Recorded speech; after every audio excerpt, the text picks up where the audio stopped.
Hey, so thanks for coming, or whatever. I sort of stumbled into founding a company called Unity 14 or so years ago, right? And we were going to make games, and we ended up building technology for ourselves. And then we decided that we sucked at games, but we're kind of good at technology, so we became a technology company selling this game engine platform for making games. It was not obvious this was going to succeed. The story of the creation of the company is full of trials and tribulations, and me going to jail for 19 hours for not filing VAT and stuff like that, which is not today's topic. We have a very short time. And I'm even missing beers afterwards. I'm sorry, so I won't tell you tonight, but if you catch me at the conference sometime, I'll probably tell you, if you buy me beer. But at this point, we're I think, just short of 1,200 employees around the world. Headquarters in San Francisco, but a pretty big office in Copenhagen, and actually offices all over the world. It's a mess of a company. It's a long story, but it's very hard for us to say no to great people when we find them, and they don't always live in the same cities. That's the short story of that. We have 20 or something offices.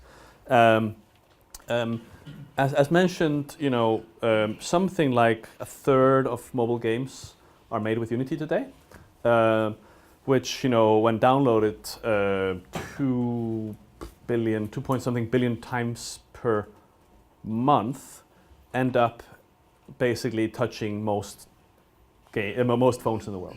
Also PC games, console games, VR, AR, all this stuff. Anyway, that's not the story of today.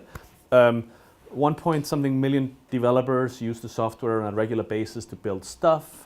My 11-year-old niece used Unity in a summer school to learn programming. It's a wonderful thing.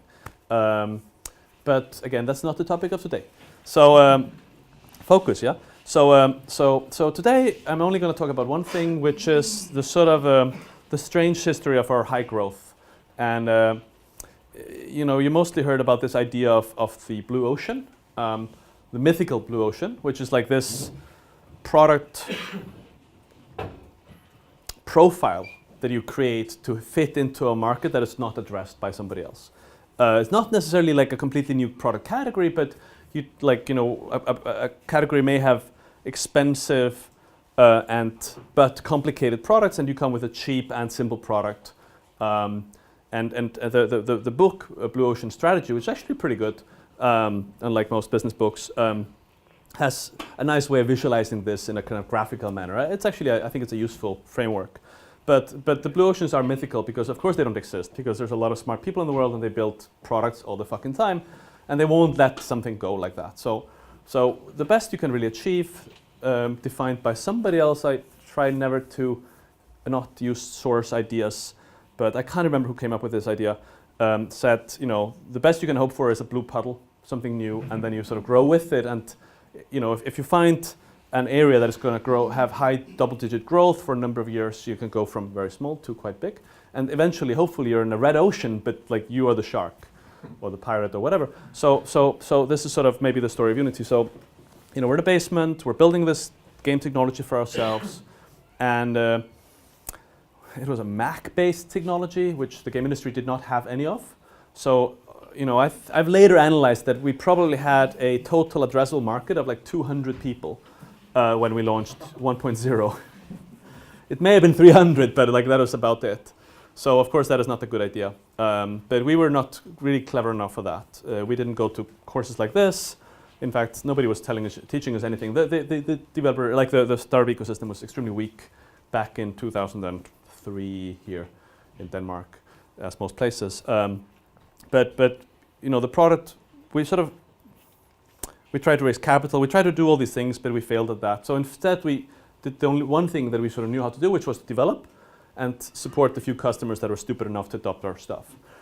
So we were sitting up at night, kind of chatting with them about the problems and then fixing the bugs and bringing out new releases at a very high clip. I'm quite proud of that.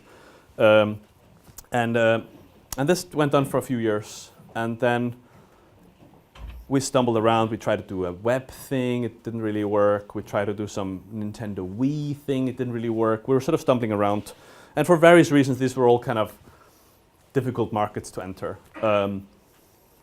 Mobile smartphones were not really a new thing. We called the iPhone the first smartphone in the world. It's not true. I think you have to be generous enough to call the Nokia communicators of like 2002 and 3 smartphones. But as the iPhone is announced, we somehow felt in our bones this was an exciting thing. And unlike the rest of the game industry, which was very well served by making a lot of money on Xbox and PlayStation, we did not have that luxury. So we sort of stumbled into this new thing where Steve Jobs, bless his soul, said they would sell 1 million phones, which is nothing.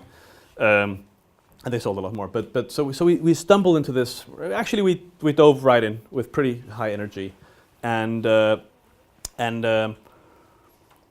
managed to become the first and arguably only for several years technology that would help you make smartphone games in this kind of renewal of the touchscreen, which ended up being kind of the whole thing. We were not. If you'd gone like 2 years back, if the smartphone revolution had happened 2 years earlier, we would not have been ready. And it's kind of sad to say that the needle we had to thread by being ready, but not not too tired to kind of have the energy to do something new. I think it was a very short time. The whole window might have been a year or two, but we somehow managed to pass through it. And then it became actually sort of fairly ordinary business challenge of building a business in this sector, which was small but growing ridiculously fast. I mean, it grew, probably 200% for multiple years, and now it's only growing like 20-30%. But that's a decade hence. So I mean, that's a lot of growth, and of course that's how you get to 2-point-something billion smartphones. This is the first part. So next topic or next area, because it's not repeatable. I'm sorry. Like it's the smartphone revolution can never be repeated really, because you will never again in the history of humankind go from, if you think before the smartphone, the internet was there, but it was difficult to monetize for various reasons. It's difficult to monetize content and especially games for various reasons. So if you had a product you wanted to get out into a lot of people's hands, the biggest kind of audience you would kind of be able to get was buying like primetime advertising on US TV, which would cost you like tens of millions of dollars, and you would sort of speak to an audience of 100 million people at most. And then 5 years later, you could put something in 2 different app stores and you could go to 2 billion people. Like it's a growth of 20x. The cost reduction was similar 100x, you'll never have another 20x growth of that kind of thing. So it's kind of a sad moment to have already passed. A lot of us missed out on doing stuff in this era. Anyway, the more repeatable part, I think, is the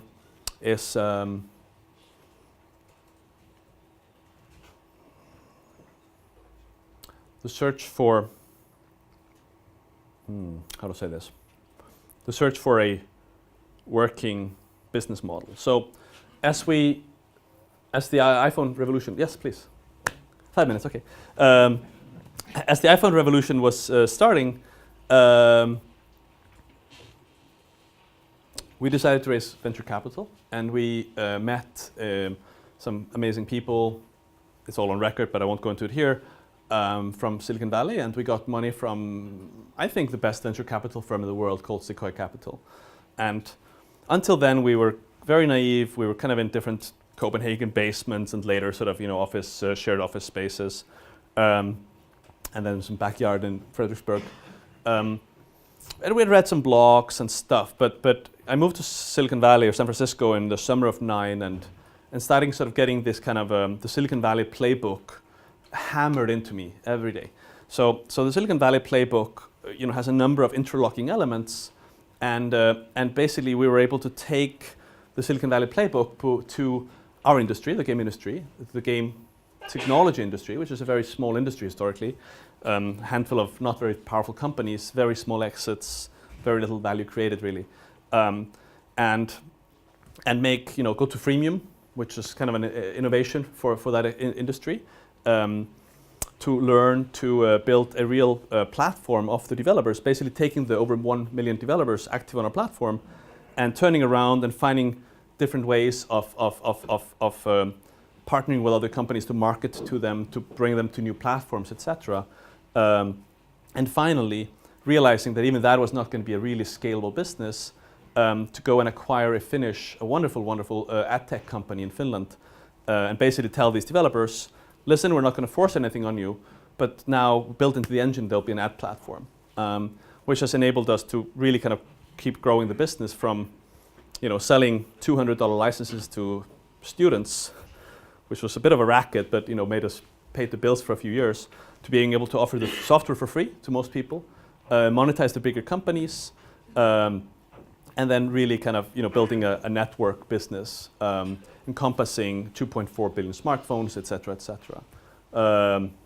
This is repeatable. This is a playbook that can be learned. It can be studied.